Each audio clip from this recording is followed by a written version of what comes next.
Hola, buenas tardes. Pablo Servini, desde Estados Unidos, desde Minnesota. Estamos acá en casa hoy domingo y tengo el honor de poder entrevistar a un amigo que bastante conocido para la comunidad de CrossFit de la Argentina. Fue el ganador de la edición 2019 de southfit, Peter Shaw. Y la idea es poder hablar con él un rato y que nos cuente cómo viene su preparación para los Games, qué nos puede compartir sobre cómo han elegido al grupo de atletas que han elegido para ir al rancho este año y compartir en esta versión reducida de los Games. Así que estamos en contacto con Pete. Pete, good morning. How are you? Good morning, Pablo. I'm good, man. How are you? Good, man. It's nice to see you in the morning. You have a sunny day, and I have a rainy day. Oh, yeah. We had that yesterday. Okay. We had that a little bit yesterday, the day before, but yeah. It's this week. The forecast is good. I'm ready to get outside and start running around a little more, maybe. Pete, first question for you.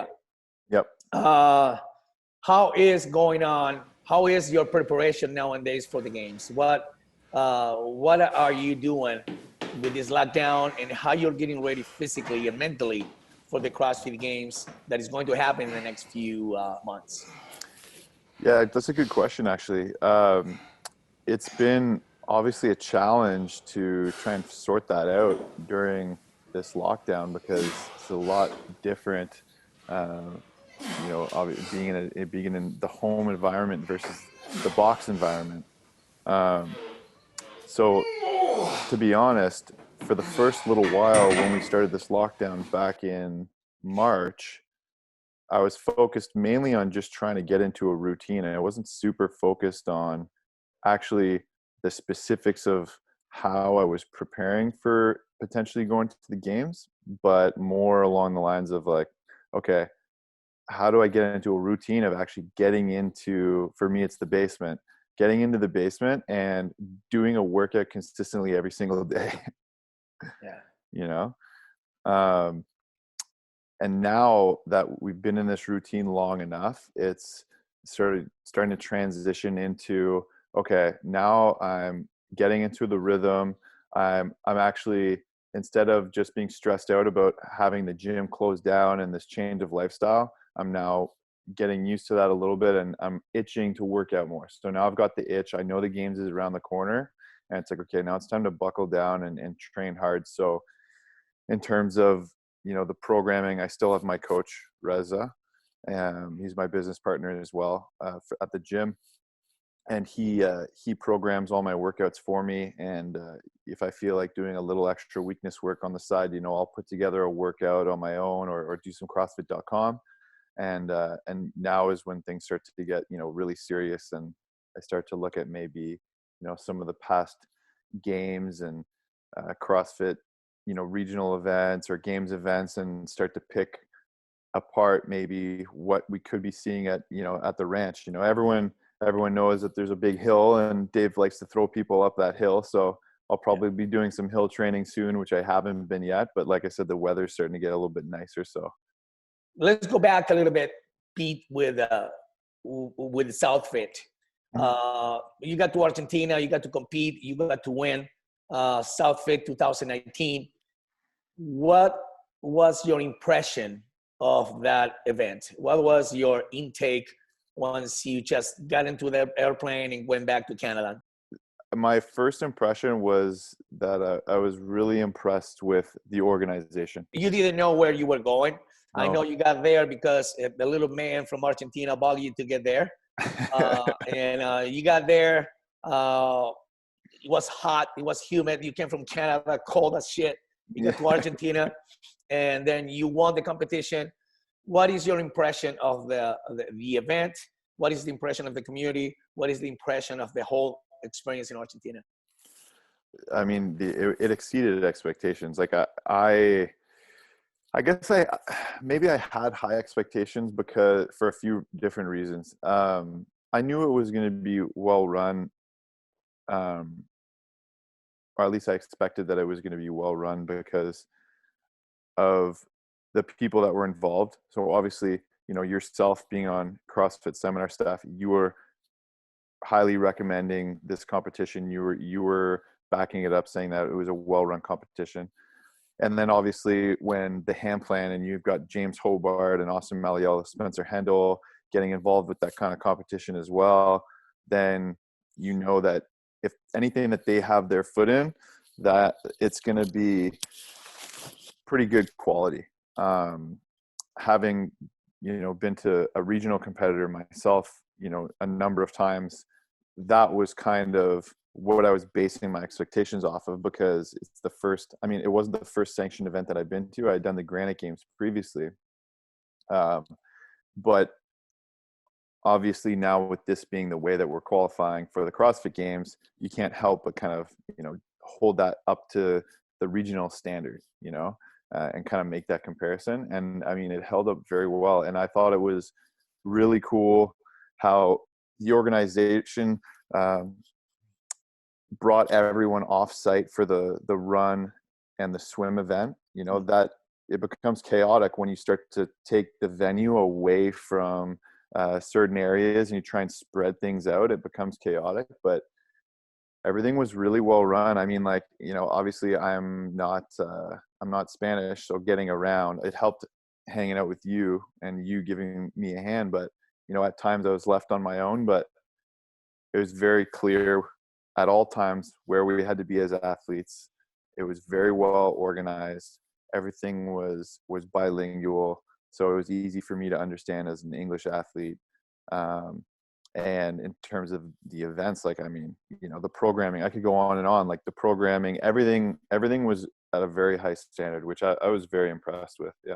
And, you know, I've been lucky enough to see the progress through time in this southfit competition from the beginning, Yeah. 2013, 2014. I don't remember exactly the first edition, but things were getting better year after year. What was your favorite event? Oh man, favorite event. Let's see. I mean, leading up, so there's different stages, right? My favorite kind of changed as I started to experience it. So when they were announcing the events, my favorite in terms of the one that I knew I could do well at would be like the swim. You know, I grew up doing a lot of swimming, and so I knew I could do well at the swim. And obviously at regionals, we never had the opportunity to do swimming. Yeah, exactly. So I always knew in my head that, you know, my motivation to get to the CrossFit Games was like, okay, if I could just get through regionals, I know the swim event at the Games I could crush. Yes. But I was very excited at, you know, the opportunity to have swimming included in the event that qualified me potentially for the Games, because I knew I could do well at that. But the event that was fun to actually just perform regardless of position was the front squat, bar muscle up, shoulder to overhead workout with the dumbbell. Gotcha. That was a very, very fun workout. Nice triplet, you know, moderately heavy front squat barbell. I think it was like a 205-pound barbell. Yeah. And, you know, bar muscle ups, obviously testing gymnastics. And then the dumbbell is a single dumbbell shoulder to overhead, a little bit of odd object work there, some coordination, and you know, you have to be fairly athletic to handle that thing well. So that was a really cool workout.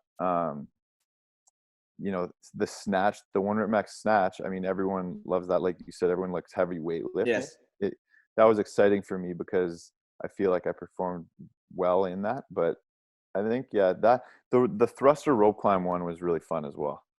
What are your thoughts in how the CrossFit Games organizations got to decide who is going to the ranch in the next few months? You know, all of a sudden, decided who is going, who is not going, and obviously you got locked in. You are in. From the inside, what is your perspective? I mean, I feel very lucky, obviously, that I'm still one of the top 30 chosen to potentially go if this thing still runs, right? Yes. So very, very lucky. I mean, this is the way that I predicted it would play out. If they were to cut people, I assumed that it would have gone this way. Only because it's obviously there's a lot of national champions that did not make this cut, that would potentially go to the games and do very well.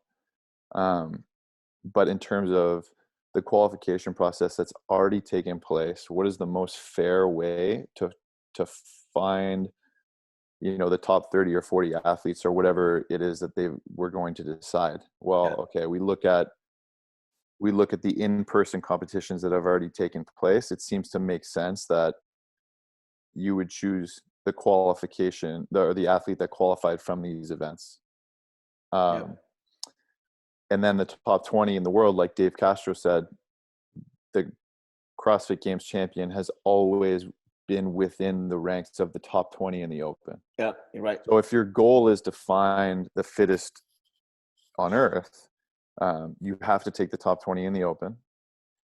And you have a select number of athletes that have proven themselves in an in-person competition, right? Yeah. A weekend long. And so, you know, this seems to make sense to me, especially because the sanctioned events, they most closely resemble that sort of second stage, the regional event. Exactly. That would take that stepping stone towards the games, you know, whereas the national athletes only had to do the open. I mean, the reality is that you're not going to have, you just can't fit that many people at the ranch, right? So what do you think about Rich Froning declining and creating his own competition during August for teams? You know, what do you think? Yeah, that's kind of cool, I think. I mean, he's like, obviously he's not gonna ever go back individual at this point. Like, the guy has just been, he's been harassed by everyone to try to crack and go back into. He's not doing it, you know. So he's put so much time into trying to develop that team. Yes. And even just try. I think Rich takes it upon himself to. I think he feels responsible to try and develop and push the team aspect of competition and try to bring it up to be as popular as the individuals, right? So that's almost a challenge for him. And, you know, for him to not see a team competition, he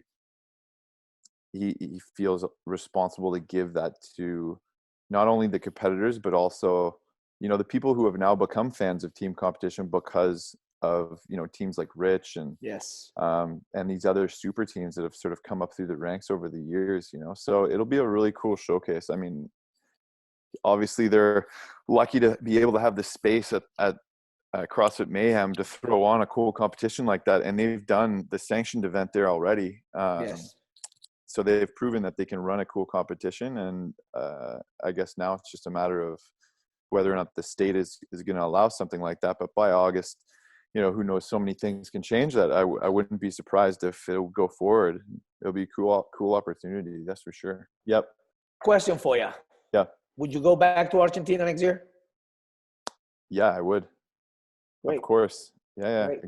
Do you think that southfit 2020 to 2021 is something that you will have pinned in your calendar, that you have to go there? What do you think? I think that I think it's a very good possibility. I mean, I thought about that for the past couple months. It's going to depend on. I definitely would love to come back and defend my title. The sort of the question is going to be, what does the family look like? So immediately after I got back from Argentina, in January, I had a baby boy. Yeah, exactly. So life looks a little different than it did in December. Yes. So it's going to depend on, you know, being able to make that big, you know, week of travel happen with the family. But, you know, if we can make it work, I would love to come down to Argentina and defend the title. Pete, it was an honor to see you again. Again, you're a great friend. I wish you the best. We wish you the best with Box TV. And hopefully we can see you again in a few months at the ranch. If I'll be there charging you, get ready for this. I'm not going to give you a reason to do that. You know, and all the jokes about being short, I'm going to take my revenge and say no rep because you're too tall. No rep because you're too tall. But I need everything I can get. Yes. So we're going to have fun over there if I see you. If not, I wish you the best to you and to everybody in Canada. My warm hug and feelings for you and your family, and enjoy your Sunday.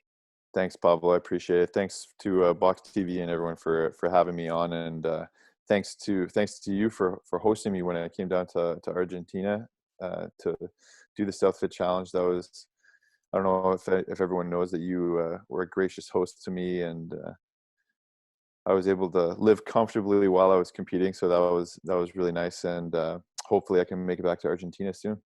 It was fun, man. Hopefully we can do it again in 2020 in December. Yeah, Who knows? this year, who knows? Who knows? Who knows, man? My friend, nice to see you again. Yeah, you too.